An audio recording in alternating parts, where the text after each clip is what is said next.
നമ്മളിപ്പോൾ ഫൈലാക്കയിലാണ്.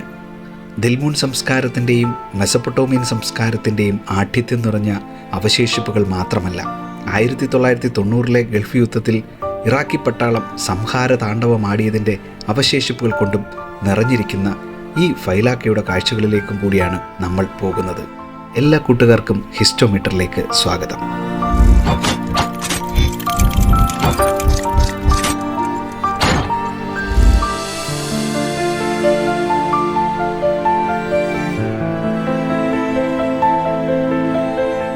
ബസ്സിലിരുന്ന് നോക്കുമ്പോൾ തന്നെ ഒരു സൈഡിൽ തുരുമ്പെടുത്ത് ഇരുമ്പ് കഷ്ണങ്ങളായി കിടക്കുന്ന ഒരു സ്ഥാപനം കാണാം. ഇത് ഒരു കാലത്ത് ഫൈലാക്ക മുഴുവൻ വൈദ്യുതി കൊടുത്തിരുന്ന പവർ സ്റ്റേഷനാണ്. യുദ്ധത്തിൽ ഇറാഖി പട്ടാളം ആദ്യം തന്നെ പിടിച്ചെടുത്ത് തകർത്തു കളഞ്ഞ സ്ഥാപനങ്ങളിൽ ഒന്നാണിത്.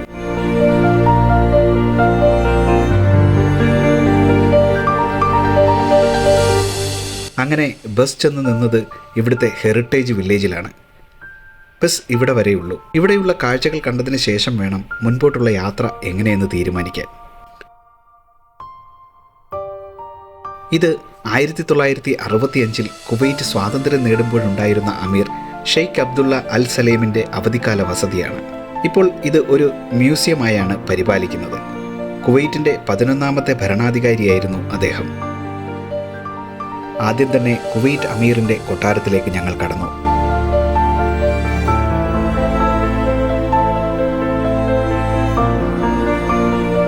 കയറി ചെല്ലുമ്പോൾ ഒരു ദിവാനിയെയാണ് കാണുന്നത്. സുഹൃത്തുക്കൾക്കും അധികാരികൾക്കുമൊക്കെ ഒത്തുചേരുവാനുള്ള ഇടമാണ് ദിവാനിയ. ഇവിടെ ഇരുന്ന് കാപ്പിയും ഗാവയും കുടിച്ചുകൊണ്ടാണ് അവർ പല പുതിയ കാര്യങ്ങളും തീരുമാനിച്ചിരുന്നത്. യുദ്ധതന്ത്രങ്ങൾ മുതൽ വാണിജ്യ കാര്യങ്ങൾ ഉൾപ്പെടെയുള്ള പല സുപ്രധാന തീരുമാനങ്ങളും എടുത്തിരുന്ന മുറിയാണ് ദിവാനിയ. പിന്നീട് ഞങ്ങൾ പോയത് അമീറിൻ്റെ ശയ്യമുറിയിലേക്കാണ്. ഇവിടെ ഇരിക്കുവാനും കിടക്കുവാനുമുള്ള സൗകര്യങ്ങളുണ്ട്. അമീറിൻ്റെ ഒരു വലിയ ഫോട്ടോയും ഇവിടെയുണ്ട്.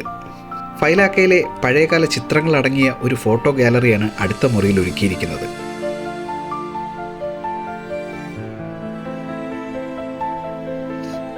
ഫൈലാക്കയുടെ വിവിധ കാലഘട്ടങ്ങളിലെ ചിത്രങ്ങൾ ഇതിൽ ഉൾക്കൊള്ളിച്ചിരിക്കുന്നു. പ്രത്യേകിച്ച് ഇവിടുത്തെ ആർക്കിയോളജിക്കൽ ഡിപ്പാർട്ട്മെൻറ്റ് കണ്ടെത്തിയ വെങ്കലയുഗത്തിലെ ഹെലനിസ്റ്റിക് കോട്ടയും അതിലെ സുതേര ക്ഷേത്രവും അതിനോടനുബന്ധിച്ച ബലിപീഠവും ദിൽമുൻ കാലഘട്ടത്തിലെ സ്റ്റോൺ ഓവനുകളും വലിയ കൽഭരണികളും 9 BC-ലേതെന്ന് കരുതുന്ന പുരാതന രത്നമുത്തുകളും BC 2ാം നൂറ്റാണ്ടിലെ മിത്രഡേറ്റ്സ് രാജാവിൻ്റെ പ്രതിമ എന്നിങ്ങനെ ഫൈലാക്ക ദ്വീപിൽ ഇതുവരെ കണ്ടെത്തിയിട്ടുള്ള പൗരാണിക സാംസ്കാരിക അടയാളങ്ങളുടെ എല്ലാം ചിത്രങ്ങൾ ഈ ഗാലറിയിൽ നമുക്ക് കാണാൻ കഴിയും. അടുത്ത മുറിയിൽ ഡിഫൻസിനും ഹണ്ടിങ്ങിനുമായി ഉപയോഗിച്ചിരുന്ന വെപ്പൺസിൻ്റെ ശേഖരമാണ്. പലതരത്തിലുള്ള തോക്കുകളും വാളുകളും ഇവിടെ പ്രദർശിപ്പിച്ചിരിക്കുന്നു.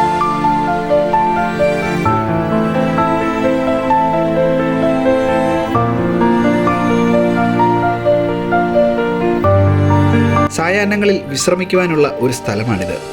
ഇതിൻ്റെ മേൽക്കൂര മുളയും പനമ്പായും ഉപയോഗിച്ചിട്ടുള്ളതാണ്. 60കളിലും 70കളിലുമൊക്കെ ഉപയോഗിച്ചിരുന്ന സീലിംഗ് ഫാനുകൾ അതേപോലെ തന്നെ ഇവിടെ നിലനിർത്തിയിരിക്കുന്നു.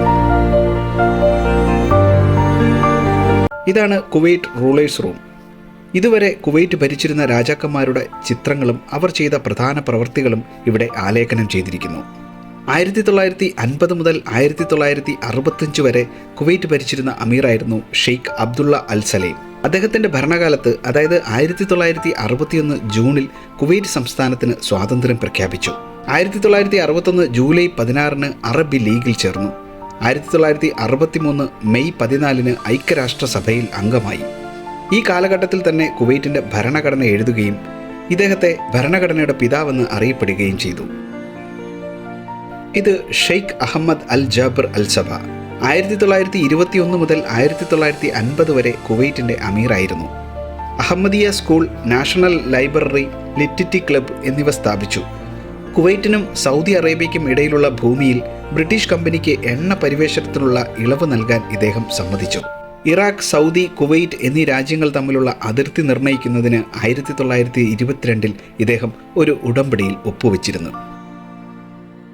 ഷെയ്ഖ് ജാബർ അൽ മുബാറക് അൽ സബ, അൽ ജാബർ രണ്ടാമൻ എന്നും ഇദ്ദേഹത്തിന് പേരുണ്ട്. 1915 മുതൽ 1917 വരെ കുവൈറ്റിൻ്റെ അമീറായിരുന്നു. ഇദ്ദേഹത്തിൻ്റെ ഭരണകാലത്ത് ഇറാഖിലെ ബ്രിട്ടീഷ് മിലിറ്ററി ഗവർണറായിരുന്ന പെർസി കോക്സ് ഉൾപ്പെട്ട ഒരു സമ്മേളനം കുവൈറ്റിൽ വെച്ച് നടത്തുകയുണ്ടായി. ഇത് ഏറെ ചർച്ചയായ ഒരു സംഭവമാണ്. കൊട്ടാരത്തിനുള്ളിലെ കാഴ്ചകളൊക്കെ കണ്ട് പുറത്തേക്കിറങ്ങി ഞങ്ങൾ അടുത്ത സ്ഥലത്തേക്ക് പോകുവാൻ ഒരു കാർ റെന്റിനെടുക്കുവാൻ തീരുമാനിച്ചു. ഇവിടെ ഒരു മിനി മാർട്ടുണ്ട്. അവിടെ 3 ദിനാർ കൊടുത്ത് ടിക്കറ്റ് എടുത്താൽ ബസ്സിൽ എല്ലാ പ്രധാന സ്ഥലങ്ങളും കണ്ടുവരാം. പക്ഷേ ഞങ്ങൾക്ക് ഈ ദ്വീപ് മുഴുവൻ കാണണമെന്നുള്ളത് കൊണ്ട് കാർ എടുക്കാമെന്ന് തന്നെ തീരുമാനിച്ചു. ഇതിനുള്ളിൽ ഒരു കഫേയുണ്ട്. ആ കഫേയിൽ കാർ റെന്റിന് കൊടുക്കുമെന്ന് അറിഞ്ഞു. എന്തായാലും അവിടെ ഒന്ന് തിരക്കാമെന്ന് ഞങ്ങൾ തീരുമാനിച്ചു. 10-20 മിനിറ്റ് കൊണ്ട് തന്നെ ഞങ്ങളൊരു ഷവർലെ കാർ റെന്റിനെടുത്തു. 2.5 മണിക്കൂറത്തേക്ക് 25 ദിനാർ വാടക ചോദിച്ചെങ്കിലും ഞങ്ങൾ കുറച്ച് വില പേശി 15 ദിനാറിന് തരപ്പെടുത്തി. ഇനിയുള്ള കാഴ്ചകൾ അല്പം അകലെയാണ്.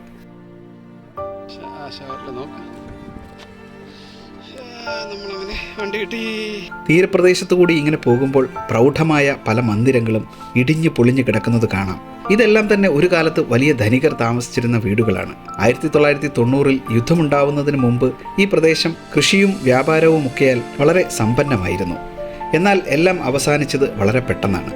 കുവൈത്തിനെ ആക്രമിക്കാനെത്തിയ ഇറാഖി സേന ആദ്യം പിടിച്ചടക്കിയത് ഈ ദ്വീപായിരുന്നു. അവരുടെ ഒരു വലിയ ആയുധ ശേഖരം തന്നെ അന്നിവിടെ എത്തിച്ചിരുന്നു. അപ്രതീക്ഷിതമായി ഉണ്ടായ ആക്രമണത്തിൽ ദ്വീപിലെ ഭൂരിഭാഗം കെട്ടിടങ്ങളും തകർന്ന് തരിപ്പണമായി. ഒടുവിൽ 1991-ൽ സഖ്യസേനയുടെ തിരിച്ചുള്ള ആക്രമണത്തിൽ ഇറാഖി സേനയെ ഒന്നാകെ തുരത്തുകയായിരുന്നു. അന്നവർ ഇവിടെ കൊണ്ടുവന്ന പലതരം ആയുധങ്ങളും മിലിറ്ററി ടാങ്കുകളും പീരങ്കികളും ഒക്കെ ഇവിടെ ഉപേക്ഷിച്ച് അവർക്ക് പലായനം ചെയ്യേണ്ടി വന്നു. ആ ആയുധശേഖരം കാണുവാനാണ് ഇപ്പോൾ നമ്മൾ പോകുന്നത്. ഈ തുരുമ്പ് പിടിച്ചു കിടക്കുന്നതെല്ലാം ഒരു ജനതയുടെ സ്വപ്നങ്ങൾക്കുമേൽ മണ്ണിനും പണത്തിനും വേണ്ടി ഒരു രാജ്യം നടത്തിയ ഭീകരതയുടെ അവശേഷിപ്പുകളാണ്. വലിയ പീരങ്കികളും ടാങ്കറുകളും അടക്കം നിരവധി ഉപകരണങ്ങളാണ് ഗൾഫ് യുദ്ധത്തിൻ്റെ സ്മരണാർത്ഥം ഇവിടെ ഇങ്ങനെ കൂട്ടിയിട്ടിരിക്കുന്നത്.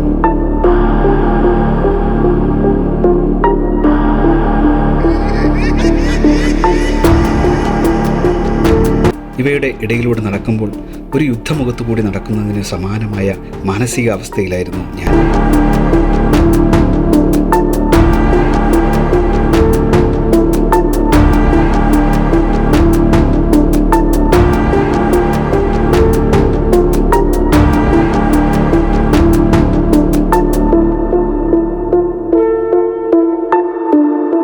ഇതൊരു യുദ്ധവിമാനത്തിൻ്റെ തകർന്നുപോയ വാലറ്റമാണ്. ഈ വിമാനത്തിൽ നിന്ന് എത്രയെത്ര വെടിയുണ്ടകൾ ചീറിപ്പാഞ്ഞിട്ടുണ്ടാവും. ഒരുപക്ഷെ സഖ്യസേനയുമായുള്ള ഏറ്റുമുട്ടലിൽ തകർന്നു പോയതാകാം ഈ വിമാനം. എന്തായാലും ഇവിടെ ഇങ്ങനെ നിൽക്കുമ്പോൾ ഒരു ഭയാനകമായ അന്തരീക്ഷത്തിൽ ഒറ്റപ്പെട്ടുപോയ ഒരു കുട്ടിയുടെ അവസ്ഥയാണ് എനിക്ക് തോന്നുന്നത്. ഞങ്ങൾ അവിടെ നിന്ന് ഇറങ്ങി അടുത്ത സ്ഥലത്തേക്ക് യാത്ര തുടങ്ങി. ഇതിവിടുത്തെ പ്രസിദ്ധമായ മുസ്ലിം പള്ളിയായിരുന്നു. യുദ്ധത്തിന് മുമ്പ് ഈ പ്രദേശത്തെ ആളുകൾ പ്രാർത്ഥിച്ചിരുന്ന പള്ളിയായിരുന്നു ഇത്. യുദ്ധാനന്തരം ഏതാണ്ട് ഭാഗികമായി തകർന്ന അവസ്ഥയിലാണുള്ളത്. തൊട്ടടുത്തായി കുറേ അധികം വീടുകൾ പൂർണ്ണമായും തകർന്നു കിടക്കുന്നു. പലതും ഷെല്ലാക്രമണത്തിലും ബോംബാക്രമണത്തിലും തകർന്നതാണ്. ഞങ്ങൾ അതിലൊന്നിലേക്ക് കയറി. ഇതിൽ കയറുന്നത് വലിയ അപകടമാണെന്നത് ശരിക്കും ഈ വീഡിയോ എഡിറ്റ് ചെയ്യുമ്പോഴാണ് മനസ്സിലായത്. ഒരുപക്ഷെ ഈ വീടിൻ്റെ ബാക്കിയുള്ള ഭാഗം ഏത് നിമിഷവും നിലം പൊത്താമെന്നുള്ള അവസ്ഥയിലാണ് ഉള്ളത്. അതുകൊണ്ട് തന്നെ നിങ്ങളിൽ ആര് ഇവിടം സന്ദർശിച്ചാലും ഇതുപോലെയുള്ള ബിൽഡിങ്ങുകൾക്കുള്ളിലേക്ക് കയറാതിരിക്കുവാൻ പ്രത്യേകം ശ്രദ്ധിക്കണം. വീടിനുള്ളിൽ ബോംബ് വീണതിൻ്റെ കുഴികളും വെടിയുണ്ടകൾ കയറിയതിൻ്റെ പാടുകളും മാത്രമാണുള്ളത്. ഈ ഭാഗത്തെ പഴയ വീടുകൾ പലതും കടൽ മണ്ണ് നേരിട്ട് ഉപയോഗിച്ച് നിർമ്മിച്ചതാണ്. കടലിലെ ശംഖുകളും ശിപ്പികളുമൊക്കെ ഈ മണ്ണിനോടൊപ്പം തന്നെ ചുവരിൽ കാണാൻ കഴിയുന്നുണ്ട്. ഈ മണ്ണുപയോഗിച്ച് 2-3 നിലയുള്ള വലിയ കെട്ടിടങ്ങൾ വരെ ആ കാലത്ത് അവർ നിർമ്മിച്ചിരുന്നു.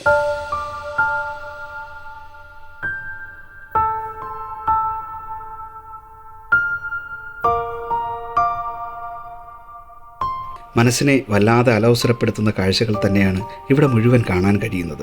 കെട്ടിടങ്ങൾ വെറും മൺകൂനകളായ ആ കാഴ്ചയിൽ നിന്നും ഞങ്ങൾ ഭീകരതയുടെ അടുത്ത മുഖം കാണുവാനായി യാത്ര തിരിച്ചു.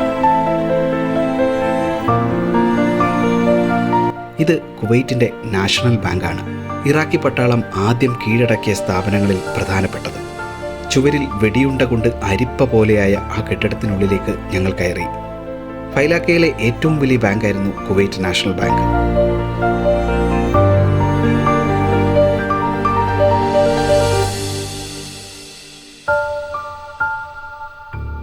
ഈ ഇടനാഴിയിലൂടെ പോകുന്നത് ബാങ്കിൻ്റെ സ്ട്രോങ് റൂമിലേക്കാണ്. സ്ട്രോങ് റൂമിൻ്റെ വാതിൽ തകർത്ത് ഇതിലുണ്ടായിരുന്ന മുഴുവൻ പണവും സ്വർണവും അന്ന് അവർ കൊള്ളയടിച്ചിരുന്നു.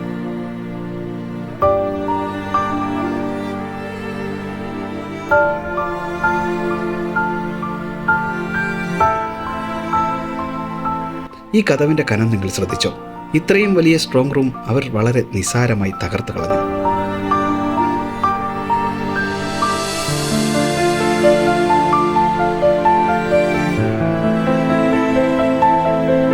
ബാങ്കിൽ നിന്ന് പുറത്തിറങ്ങി ഞങ്ങൾ കണ്ടത് അധികം കേടുപാടൊന്നും പറ്റാത്ത ഒരു ബിൽഡിംഗ് ആണ്.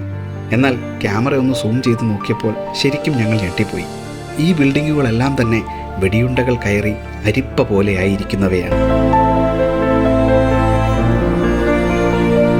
ഇപ്പോൾ ഞങ്ങൾ കയറിപ്പോകുന്നത് കടൽ തീരത്ത് സ്ഥിതി ചെയ്തിരുന്ന ഒരു റിസോർട്ടിലേക്കാണ്. ഈ കെട്ടിടങ്ങളുടെ അവസ്ഥയും വ്യത്യസ്തമല്ല. ഒരു കാലത്ത് അത്യാഡംബരപൂർവ്വം ആളുകൾ കടൽ കാഴ്ചയും കണ്ട് ഉല്ലസിച്ചിരുന്ന ഒരു കടൽ തീരവും റിസോർട്ടും ഇന്നൊരു പ്രേതാലയം പോലെ കിടക്കുകയാണ്.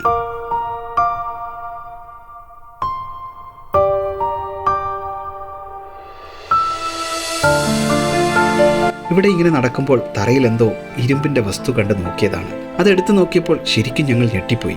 ഗൾഫ് യുദ്ധത്തിൽ ഉപയോഗിച്ചിരുന്ന ബുള്ളറ്റുകളുടെ കാട്രിഡ്ജുകളാണ് എൻ്റെ കയ്യിലിരിക്കുന്നത്. ഫൈലാക്കയുടെ യുദ്ധാനന്തര കാഴ്ചകൾ 1-2 എപ്പിസോഡിൽ തീരുന്നതല്ല എന്നെനിക്ക് മനസ്സിലായി. എന്തായാലും ഞങ്ങളുടെ സമയം തീരാറായിരിക്കുന്നു. ഇനി ഈ ദ്വീപിനെ മൊത്തത്തിലൊന്ന് ചുറ്റിക്കാണണമെന്ന് തന്നെ ഞങ്ങൾ തീരുമാനിച്ചു.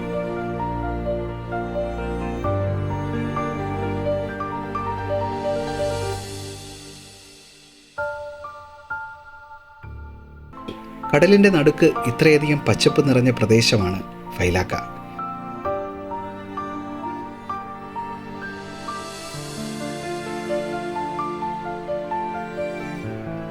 ഇത്രയും മരങ്ങളും സസ്യങ്ങളും ഉള്ളപ്പോൾ തന്നെ മനസ്സിലാക്കണം, ഫൈലാക്ക കൃഷിക്ക് അനുയോജ്യമായ ഒരു സ്ഥലം തന്നെയാണ്.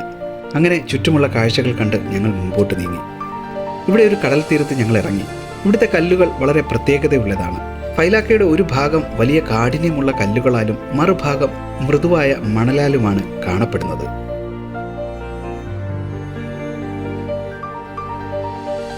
ഏകദേശം 14 കിലോമീറ്ററോളം നീളമുള്ള ഈ ദ്വീപ് മുഴുവൻ ഏതാണ്ട് 3 മണിക്കൂർ കൊണ്ട് ഞങ്ങൾ കണ്ടു തീർത്തു. കാറ് തിരിച്ചു കൊടുത്തതിന് ശേഷം ഇപ്പോൾ ഞങ്ങൾ വനാസ ബീച്ചിൻ്റെ എൻട്രിയിലേക്ക് എത്തി. ഇവിടെ നിന്നാണ് ഞങ്ങൾക്ക് തിരിച്ചുള്ള ഫെറി പുറപ്പെടുന്നത്.